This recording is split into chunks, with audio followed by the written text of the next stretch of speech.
Okay, so first I'm going to be reading the document Scats Cats, which are just strategic questions to help us.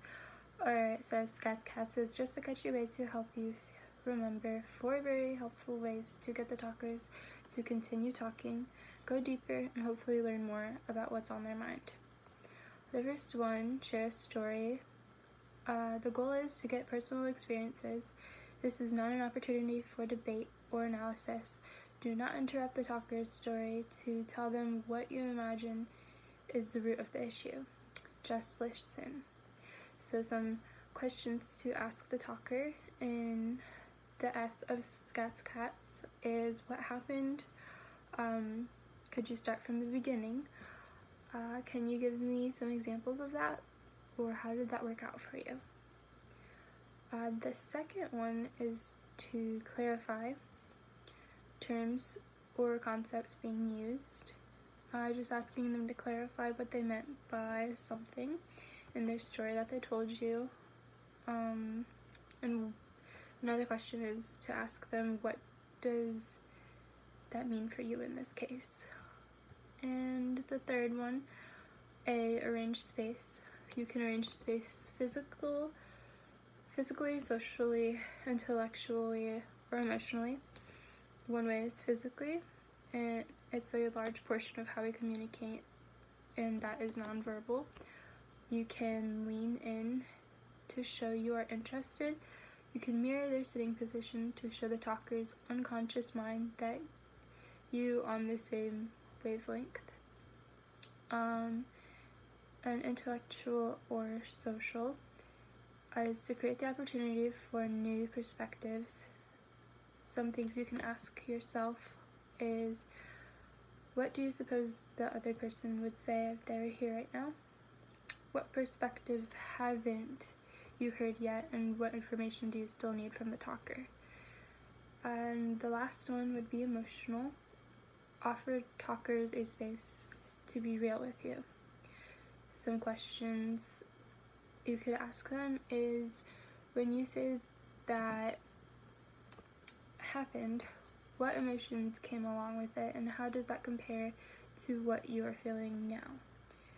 And if it comes up and the talker is about to cry, say that it's okay to cry. Let them know it's safe space to cry. And so the fourth one, tell me more. Just saying, okay, so go back to the part where you said blank, and tell me more about that. And another one is the talker begins to doubt themselves in the middle of the rant. You can say, just keep going, you may be onto something. And so for Scat Cats, I came up with my own questions. The first one would be on the S, share a story. I came up with, are you able to give me more detail on that part where you said something in their story, just so that way they can tell more detail on a specific part that maybe I didn't understand, or just getting them to talk more about what you thought they wanted to talk more about, but they just didn't feel like they were comfortable enough to. For C, clarify. Ask them, could you actually elaborate on what you said towards the end of your discussion?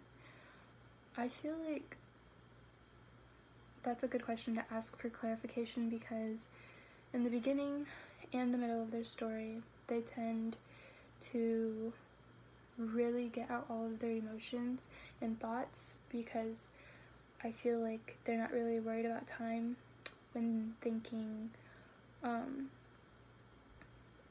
about their thoughts at the beginning and in the middle, but towards the end I feel like they feel like they're either talking for too long and they have to like hurry up and get all of their thoughts out. So just asking them, can they elaborate about what they said towards the end of their discussion, so that way they can get all of the thoughts out that they didn't get out. And so arrange space, the A in Scat, is just, I guess depending on the discussion I am given or the kind of person I am sitting with. I could ask myself, is this person comfortable talking to me? And what can I do to make them feel comfortable or more comfortable? And is there any body language, like from head to toe, giving off a negative vibe to my talker on accident? And do I think I can change it? Well, I will change it, but just thinking, are they comfortable talking to me?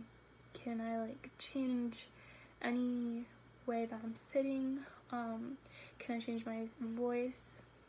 Maybe I'm talking monotone and I should be talking more chill if that person that's talking to me is chill, or can I like talk more cheery if that person seems cheery? Like it might be good news that they're saying, and so just making sure that I'm talking in the way that reflects the talker's tone of voice. Or am I sitting too proper for them, or am I sitting too chill for them, or am I giving off a resting face vibe? Just making sure that all parts of my body and my voice is comfortable for that person that I am talking to in that situation. And for the last one, tell me more, the T in SCAT. I said, don't be afraid to really talk these frustrations out and really release all of your emotions. Because I feel like that will give them a vibe of being more comfortable, like talking wise, if they don't feel comfortable talking, because there's like so many people in the union, just to give them that assurance and reassurance that they can still keep talking, like to tell me more about their situation or story. Like just because there's people walking around, or if they don't feel comfortable with me or the person sitting next to me or another talker that's sitting next to them, just giving them the reassurance that they can feel comfortable and that they should. And so to reflect on the questions, the 3 questions, the first one, how can strategic question asking affect a person's ability to feel heard and understood? Well, I think that strategic questioning can positively impact the listener's process on both ends, being the talker or the listener. I just think it can only help. It really can't hurt. I think that before getting these acronyms, the SCAT cats, I think I felt more afraid to listen or talk to other people, because now I feel like I have more structure on what to do in any situation that comes up. I think that without the strategic questions, the listener's thought process would be slowed down, and the listener would be nervous about the next steps or the directions and taking action to further the talker's releasing of the frustrations or emotions. And like without the guided questions, I feel like the listener's minds would be all scattered on like 3 different things. I feel like the listener's mind would be on the talker's story, would be on what they're going to ask the talker next to further their story, and what should they be asking themselves, like maybe about space arrangements. So yeah, I think that the strategic questions only will help us and won't hurt us. It just gives us guidance more to talk and to listen to the talker. And so question 2, what was the hardest type of question to come up with? I think the T, tell me more, was the hardest, because you have already like received most of the information by now, and now you just have to like somehow let them know to keep talking, and to let everything out more than they already have let out.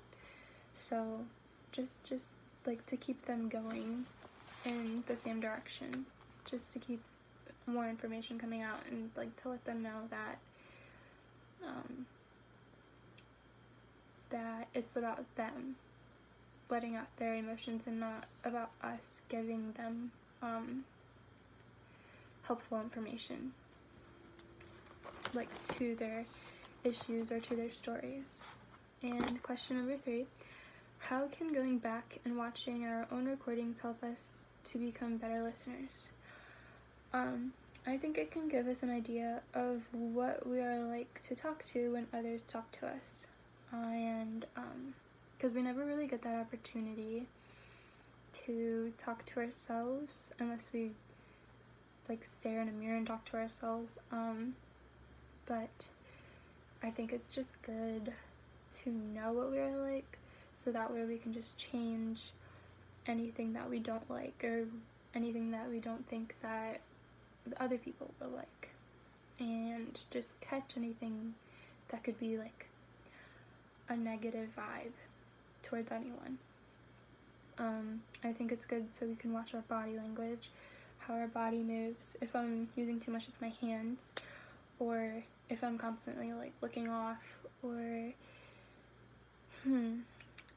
I guess the tone of voice that we have, like I talked about earlier. Maybe I'm talking too monotone, or I'm talking too sassy, or too rude by accident. We're talking too high or too low, or just too chill. I think that a lot of times we don't notice the way we're talking until we actually hear ourselves talking, like to stop and think and just watch ourselves through video. And I think that we can look at our face and the way that our eyes move, the way that I guess our face looks too. I've been told that I have a just blank, rude face sometimes, and I don't really smile much, and that doesn't mean that I'm not happy to talk to you or happy to listen to you. It's just my face, and I feel like I do need to work on that. And so just a way to work on that is to just watch our videos. So I think it's a good idea. And just being able to look back on our videos and reflect how our thoughts could change over a period of time, so that way we just know like what we have learned. And so yeah, I just think it can only help watching our videos. And thank you for listening.